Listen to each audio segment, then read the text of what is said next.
하나님 말씀 함께 보겠습니다. 오늘 우리에게 주시는 말씀은 출애굽기 19장 1절로 6절입니다. 제가 가지고 있는 성경은 구약 성경 110쪽입니다.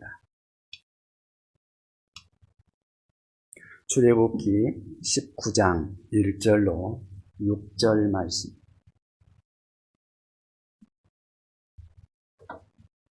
제가 봉독하도록 하겠습니다.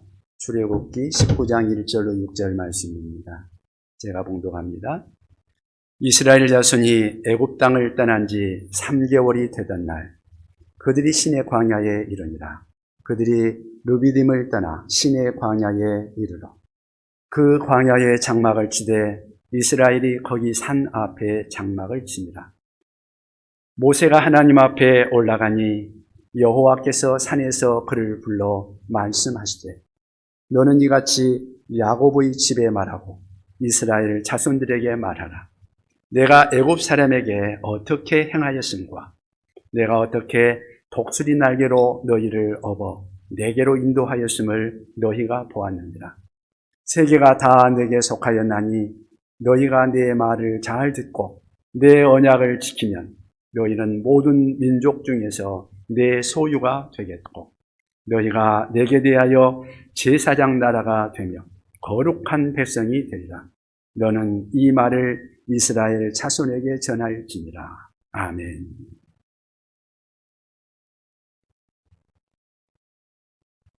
오늘은 출애굽기 19장 1절로 6절 말씀을 중심으로 해서 우리를 향한 하나님의 기대라는 제목으로 함께 말씀을 나누고자 합니다. 우리는 이 땅을 살아가면서 어떤 무언의 약속들을 지키며 살아갑니다. 그리고 그것들을 기대하며 살아가죠. 예를 들면 우리가 오늘도 자동차를 운전하면서 여기 오신 분들이 많이 있을 텐데 자동차를 운전할 때에 나만이 아니라 상대방도 그 자동차의 법규를 잘 지킬 것을 기대합니다. 내가 오른쪽으로 갈 때 다른 차들이 중앙선을 침범하지 않을 것을 기대하고 또 신호등 앞에 섰을 때 다른 차들이 신호등의 그 법규를 잘 지키기를 기대하면서 운전을 합니다. 주차장에 주차할 때도 어떤 보이지 않는 그러한 나름대로의 기대를 가지고 다른 사람들도 주차 질서를 잘 지켜주리라 기대하면서 우리는 주차도 하죠. 우리가 살아가면서 누군가 혹 넘어지면 일으켜 세워주기도 하고 또 힘들어하는 사람들이 있으면 위로해주는 그러한 모습들이 우리의 삶에서 나타날 때 그것들이 우리에게 힘이 되기도 합니다.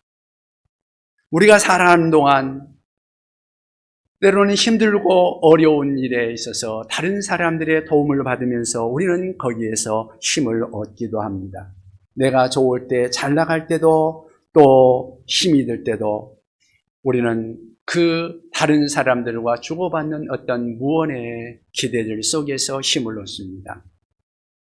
그러다가 우리가 삶의 현장에서 어떤 특별한 사람, 사랑하는 사람을 만나면 의미 있는 약속들도 하고 그래서 그 약속이 주어지는 순간 그 약속은 우리의 삶의 희망이 되고 기대가 되고 나를 이끌어주는 그러한 능력이 되기도 합니다. 하나 예를 들어서 자식이 잘 되기를 바라는 부모가 어느 날 자식을 향해서 이런 약속을 할 수 있습니다. 야, 이번 시험에 네가 잘 보면 내가 너에게 이것을 약속해 줄게. 뭐 아들이라 그러면 야, 내가 너에게 축구공 사줄게. 조금 큰이라 그러면 내가 너에게 노트북 사줄게. 뭐 그렇게 말을 하면 그 기대감 속에서 그 아이는 공부를 더 열심히 하지 않겠습니까? 그 기대감이 그가 더 잘할 수 있는 원동력을 부여해 주기도 합니다. 오늘 본문을 보니까 하나님께서 이스라엘 백성들을 불러놓고 약속하는 그런 내용이 나오고 있습니다. 오늘 19장 1절 2절 말씀에 보면 이렇게 말씀합니다. 이스라엘 자손이 애굽 땅을 떠난 지 3개월이 되던 날 그들이 시내 광야에 이르니라. 그들이 르비딤을 떠나 시내 광야에 이르러 그 광야에 장막을 치며 이스라엘이 거기 산 앞에 장막을 치니라. 여러분, 이 말이 우리가 읽을 때는 그냥 단순한 말입니다만은 이스라엘 백성들에게는 이 말이 참 의미 있는 그러한 말씀입니다.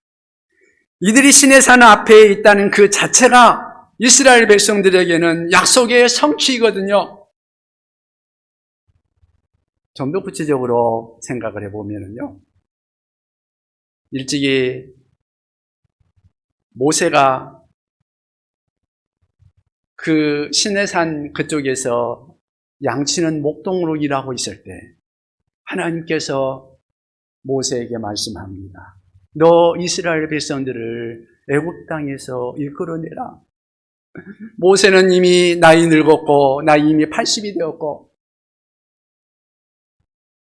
양치는 목동에 불과했습니다. 아무 능력이 없는 상황이었습니다. 그런데 하나님께서 너 애굽 땅에 가서 내 백성을 이끌어내라고 하니 모세가 그걸 할 수 있겠습니까? 하나님 나 못하겠습니다. 그때 하나님께서 약속을 해줍니다. 그 약속이 출애굽기 3장 12절에 나오고 있는데 하나님이 이르시되 내가 반드시 너와 함께 있으리라. 내가 이 백성을 그 백성을 인도하여 애굽에서 인도하여 낸 후에 너희가 이 산에서 하나님을 섬기리니 이것이 내가 너를 보낸 증거니라. 하나님께서 모세에게 너 애굽에서 노예 생활하고 있는 종살이하고 있는 네 백성들을 이끌어서 이곳으로 와서 나를 볼 것이라고 그렇게 약속해 주었던 그 말씀대로 오늘 19장 1절로 2절 말씀이 바로 그 약속의 성취를 이야기해 주고 있는 것입니다. 지금 이스라엘 백성들을 이끌어서 어디로 왔어요? 이 시내 광야까지 왔고 그 시내산 앞에까지 왔습니다. 하나님께서 말씀하신 대로 그 약속을 성취해 주셨습니다. 그리고 그곳에서 시내산에서 하나님 앞에 예배를 드립니다. 그리고 또다시 시내산에서 미래를 향해 약속해 주십니다. 그래서 그 약속을 붙들고 광야길을 헤쳐나가며 적들과 싸우고 마침내 인내하면서 가나안 땅에 이를 수 있도록 그곳까지 완주할 수 있도록 우리 하나님께서 또 다른 약속을 주고 계시는 것입니다. 그런데 이 말씀은 이스라엘 백성들에게만 주시는 말씀이라기보다는 또 오늘날 우리를 향하여서도 우리 하나님께서도 똑같이 주고 있는 약속이기도 합니다. 여러분, 우리가 누구입니까? 우리는 하나님의 자녀입니다. 영적인 이스라엘이죠. 예수 그리스도의 피값으로 사신 하나님의 백성들입니다. 그러한 우리들에게 우리 하나님께서 천국을 약속하시고 우리들에게 천국에 가는 그 노정에 필요한 하나님의 말씀을 주셨습니다. 구약 성경을 주시고 신약 성경을 주셨습니다. 그리고 이 말씀을 붙들고 너희가 이 거친 세상에서 승리하며 나아가라고 천국 가는 그때까지 그 말씀 붙들고 가라고 우리에게 말씀하신 것입니다. 약속으로 주신 것이죠.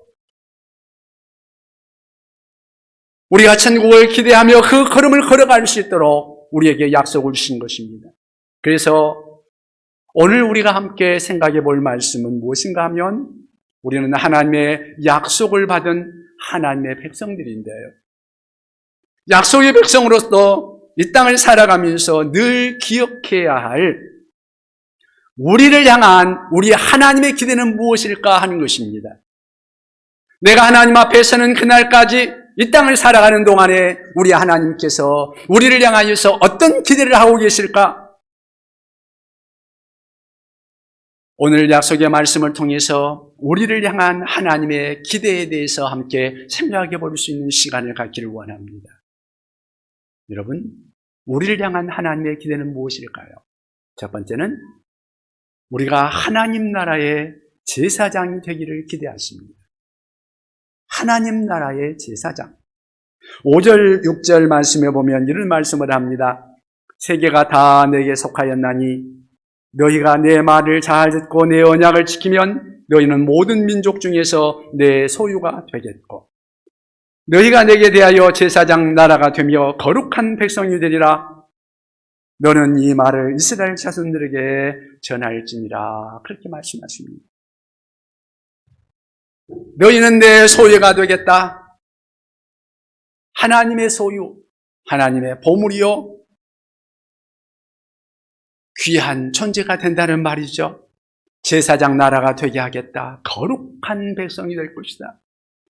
그러한 세 가지 약속을 해주고 있는데 그 중에서 가장 핵심은 제사장 나라가 되게 하겠다는 그러한 말씀일 것입니다. 여러분, 제사장이 무엇인가요? 제사장은 중보자의 역할을 하는 그러한 사람입니다. 또 더 쉽게 바꾸서 말하면 다리의 역할을 하는 사람이죠. 다리는 뭐예요? 오고 가는 그 역할을 감당하고 있지 않습니까? 주고 받게 하고 서로 사귀게 하고 나누어 주고. 다리가 없다면 단절되지 않겠습니까? 그만큼 중보자의 역할은 중요합니다. 그런데 하나님께서 이스라엘을 제사장의 나라로 삼겠다 말씀하십니다. 하나님과 모든 민족의 사이에서 제사장 나라, 모든 민족과 하나님 사이에 서서 하나님의 풍성한 은혜를 열방에 전하며 열방의 약함과 필요를, 그 부족한 것들을 우리 하나님께 아뢰며, 그래서 하나님과 모든 세상 나라들 사이에 교량 역할을 감당하는 것, 그 일을 이스라엘 백성들에게 맡기신 것이죠. 얼마나 중요한 일입니까? 하나님은 이스라엘 백성들을 가나안 땅에 들여보내놓고 기대하면서, 그 일을 기대하면서 보시는 거죠. 과연 이들이 제사장 나라의 역할을 제대로 감당하는가?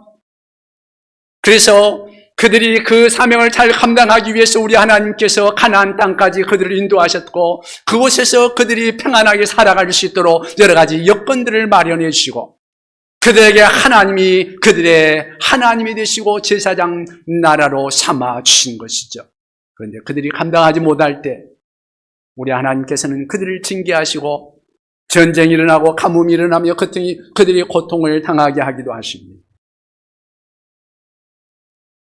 여러분, 구약에서는 이스라엘 백성들이 이 제사장 나라로서의 사명을 받았고, 우리 하나님께서 그들에게서 제사장으로서의 기대를 가지고 있었다고 한다면, 신약시대에 와서 오늘날 우리들을 향하여서는 우리 하나님께서는 우리에게 어떤 것을 기대하실까요?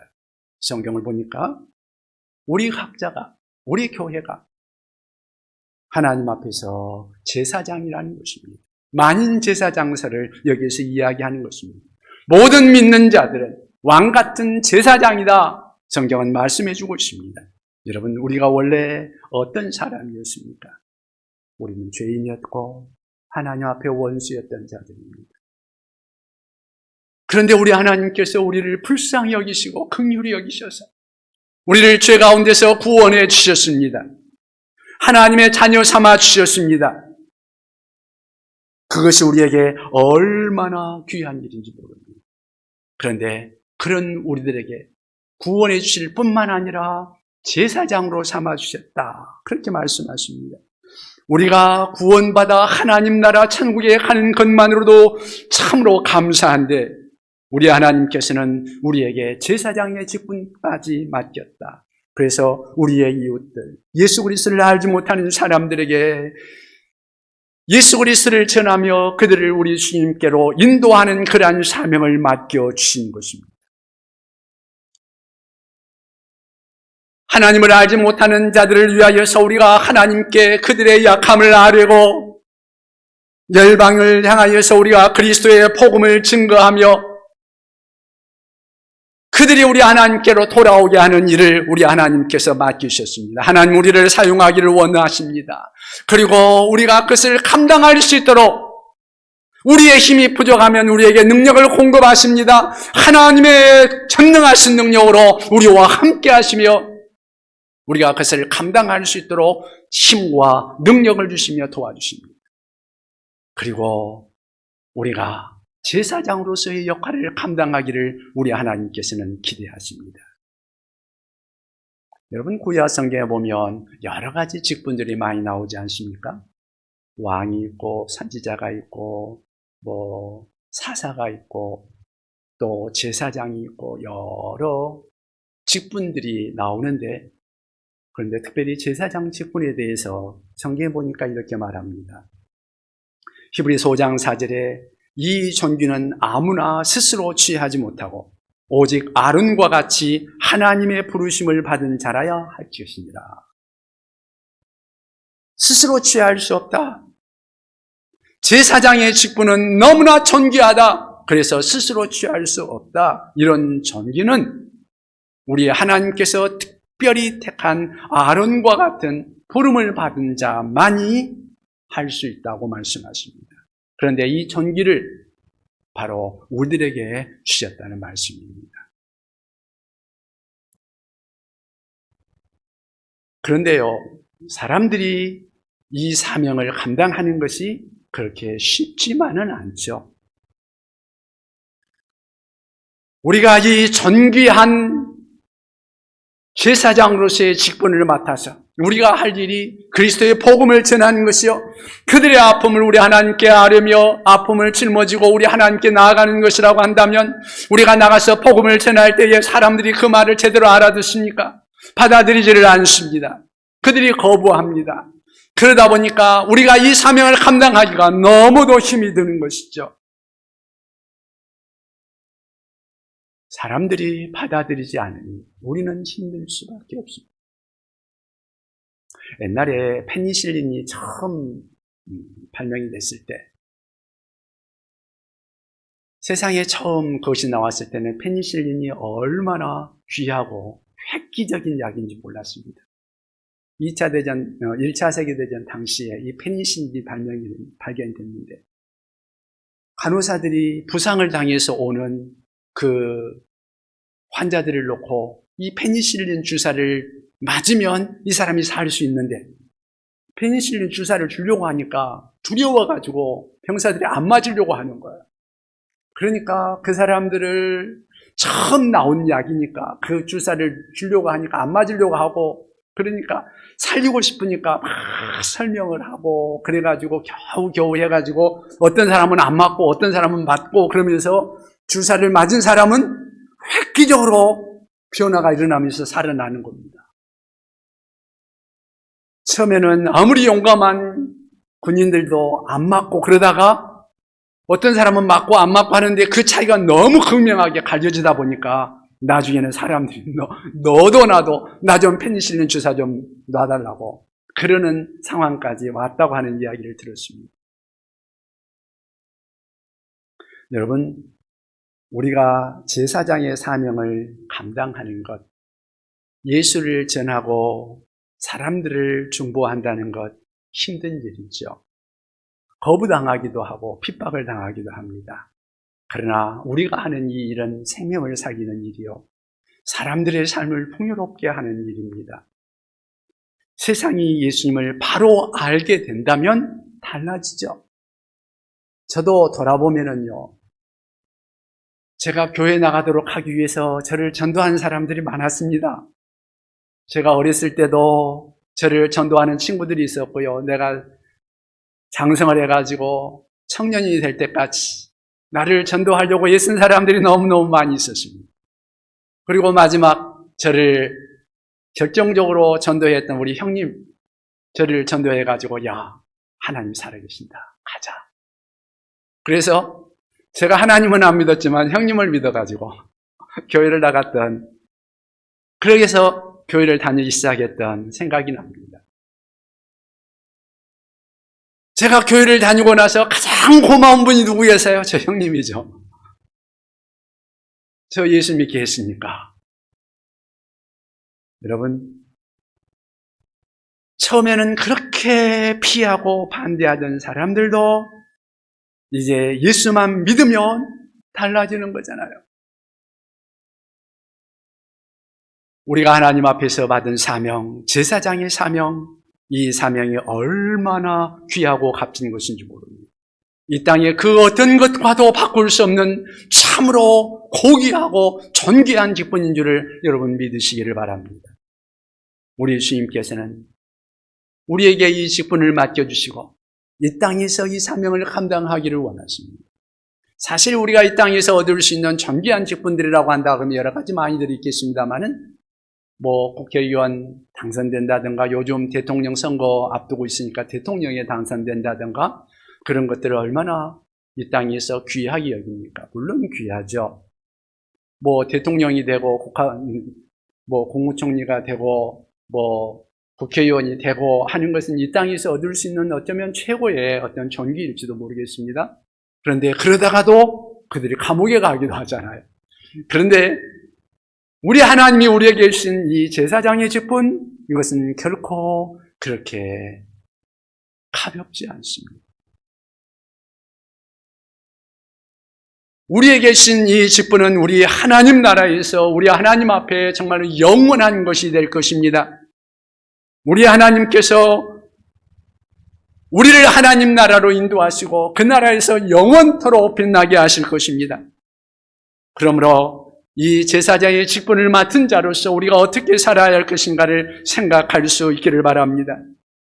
여러분, 우리는 하나님 나라의 하나님의 제사장입니다. 우리 하나님이 특별히 세우신 자요 우리를 하나님께서 보물이라고 말씀하십니다.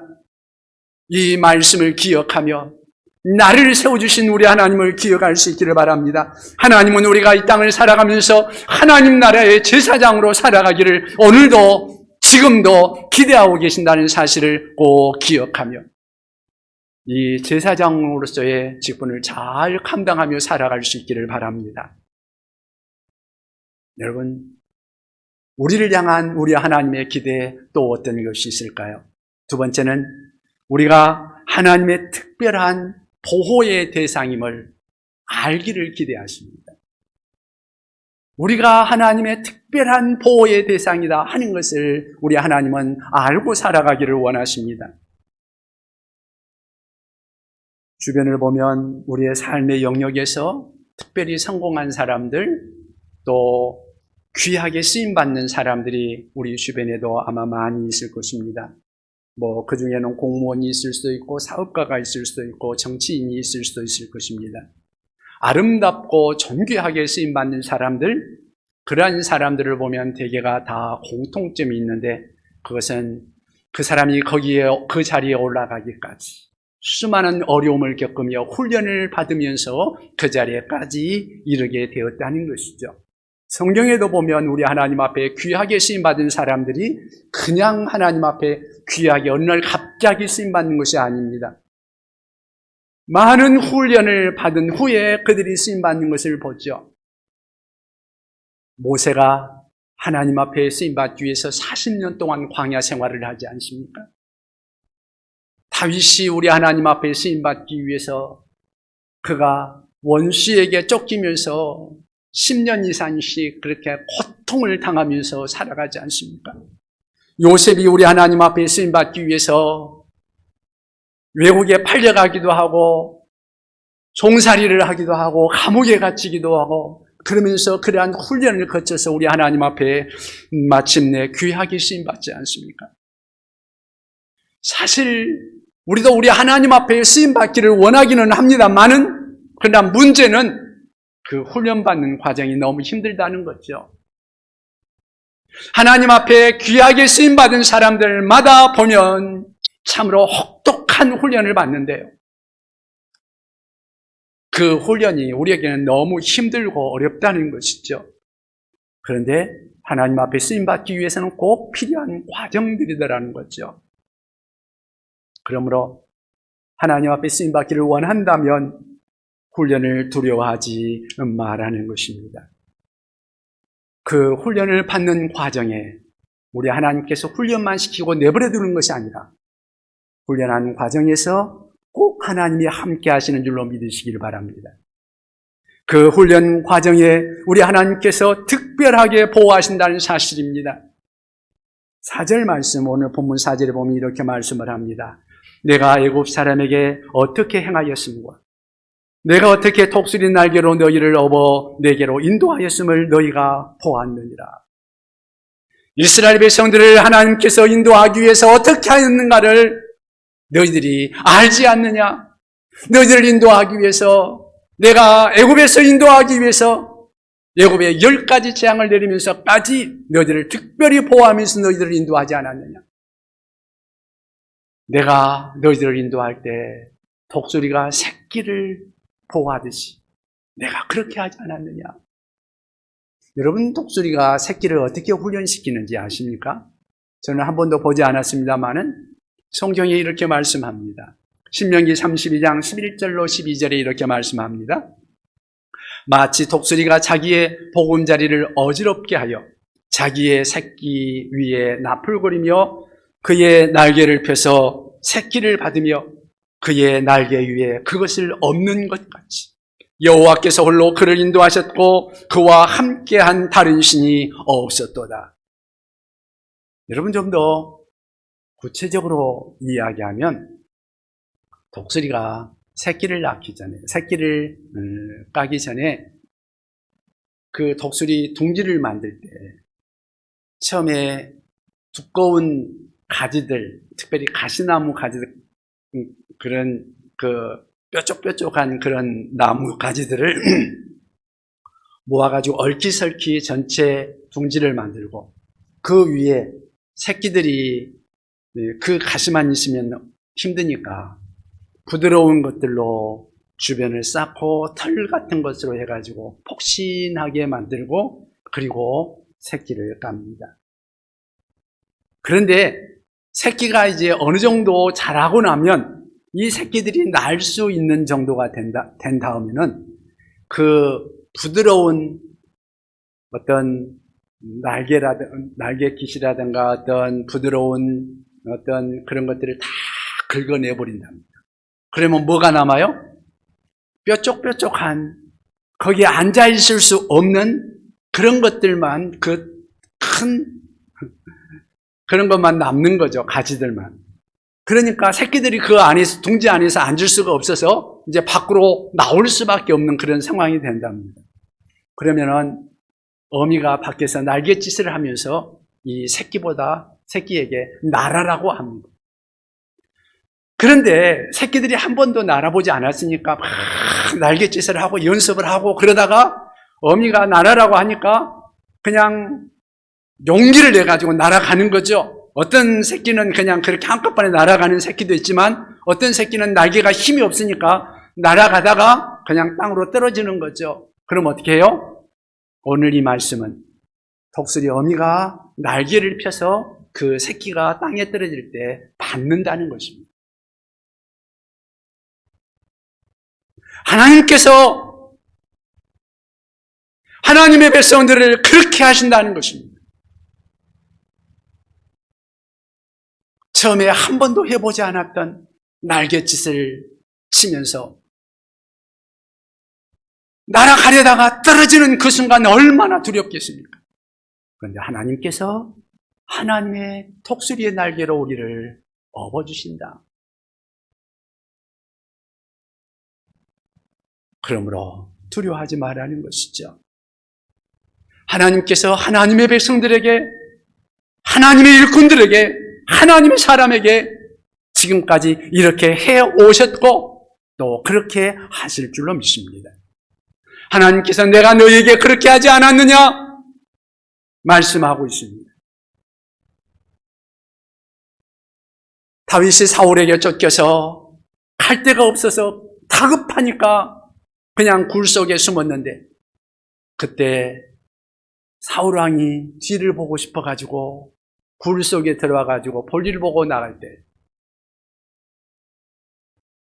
다윗이요 맘만 먹으면 죽일 수 있는 그런 상황이었습니다. 그런데 그렇지 않고 옷자락만 뺍니다. 얼마나 다윗이 위급했으면 그 상황까지 왔겠습니까? 하나님께서 하나님의 사람들을 이렇게 보호하시는 것을 여러분 믿으시기를 바랍니다. 우리를 훈련하시기 위해서 때로는 감옥과 같은 그러한 고통을 겪게 할 수도 있습니다. 죽을지 살지 모르는 아픔을, 그러한 어려운 환경들을 겪게 하는 그런 상황이 이르를 수 있습니다. 독수리 날갯짓 하듯 우리 하나님께서 우리를 업어주시고 우리를 보호해 주시는 것을 여러분 믿으시기를 바랍니다. 두려움이 밀려올 때 그때마다 꼭 기억하시기 바랍니다. 독수리 날개로 업어서 인도하신다. 여러분, 우리가 어떤 존재입니까? 우리를 구원하시기 위해서 하나님 아들 예수 그리스도께서 친히 자신의 생명을 버리시면서 십자가에서 자신의 생명을 내어주면서 우리를 구원해 주셨습니다. 그리고 우리를 구원하시고 우리를 특별히 하나님의 자녀 삼으시고 백성 삼으시고 제사장으로 삼으셔서 우리에게 하나님의 존귀한 일을 맡기셨습니다. 그 하나님께서 우리가 어떤 상황, 어떠한 어려운, 어떤 고통 속에 있을 때 우리 하나님이 우리를 보호하시지 않겠느냐는 말입니다. 그러므로 우리 하나님께서 우리를 도우신다는 사실, 우리를 특별히 보호하신다는 사실, 그 사실을 기억하고 그것을 기대하면서 우리 하나님을 신뢰할 수 있는 우리 모두가 될 수 있기를 바랍니다. 여러분, 우리를 향한 하나님의 기대, 어떤 것일까요? 세 번째는 우리가 하나님의 말씀에 순종하며 살기를 기대하십니다. 하나님의 말씀을 따라 살기를 원하신다는 말씀입니다. 오늘 본문을 자세히 보면 세 가지 약속을 하면서 한 가지 중요한 조건을 제시합니다. 5절에 보면 이렇게 말씀합니다. 세계가 다 내게 속하였나니 너희가 내 말을 잘 듣고 내 언약을 지키면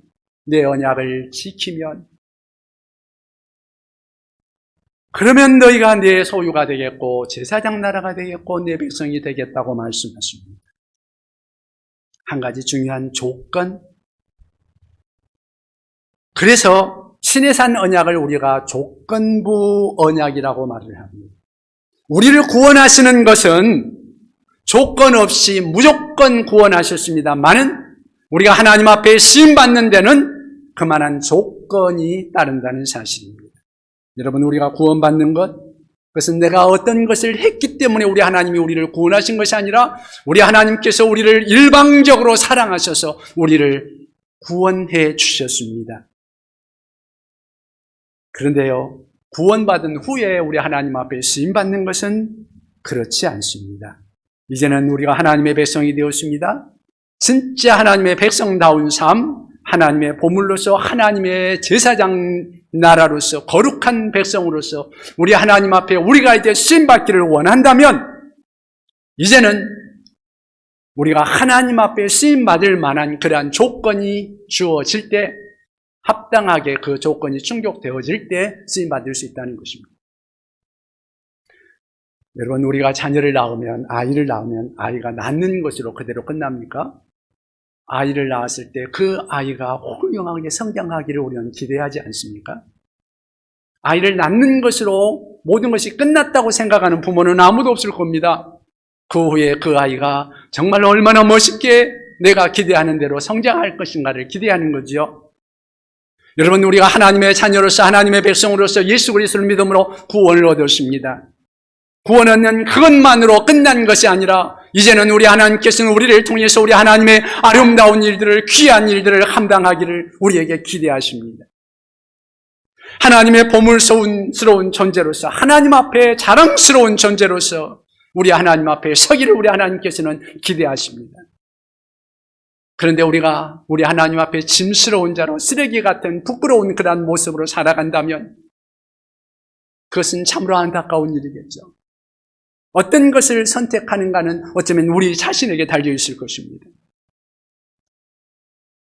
한 번밖에 없는 인생, 값지고 아름답게 쓰임 받으면서 우리 하나님 앞에 가기를 원한다면 우리는 어떻게 해야 할까요? 하나님이 우리에게 그렇게 우리 하나님의 기대를 따라 살아갈 수 있도록 우리에게 말씀으로 우리의 갈 길을, 우리의 할 일들을, 가이드를 주셨습니다. 이 성경이죠. 막달라 마리아를 한번 생각해 보십시오. 막달라 마리아는 7 귀신 들렸던 여인 아닙니까? 그런데 그가 예수를 만나자 예수님을 믿음으로 그는 변화되었습니다. 그리고 하나님의 말씀, 예수님의 말씀을 붙들고 예수님을 따르며 살았습니다. 그 결과 역사상 길이 남는 위대한 여성 지도자가 되지 않았습니까? 어쩌면 사회에서 아무 쓸모없던 그 사람이 보석과 같이 빛나는 참으로 아름다운 믿음의 여인으로 성경에 기록되지 않습니까? 어쩌면 모든 사람들에게 잊혀지고 죽지 못해 살 수밖에 없었던 그러한 사람이 예수 그리스도를 통해서 변화받고 주님의 말씀을 따라 주님을 따르며 살아감으로 인하여서 그는 부활의 증인으로 우리 주님 앞에 서지 않습니까? 성경에 우리 하나님 앞에 이렇게 귀하게 쓰임받은 사람들은 수없이 많이 있는 것을 보게 됩니다. 여러분, 우리가 예수를 믿고 예수를 만났다면 우리의 삶에 변화가 있어야 되지 않을까요? 우리 하나님 앞에 귀하게 쓰임받아야 되지 않을까요? 여러분, 우리 주님께서 우리에게 천국을 약속해 주시면서 우리가 천국까지 가는 그 로정에서 우리를 향하여서 기대하는 것이 있습니다. 우리를 죄 가운데서 건져주시고 천국을 약속해 주신 이후에 우리에게 기대하는 것이 무엇일까요?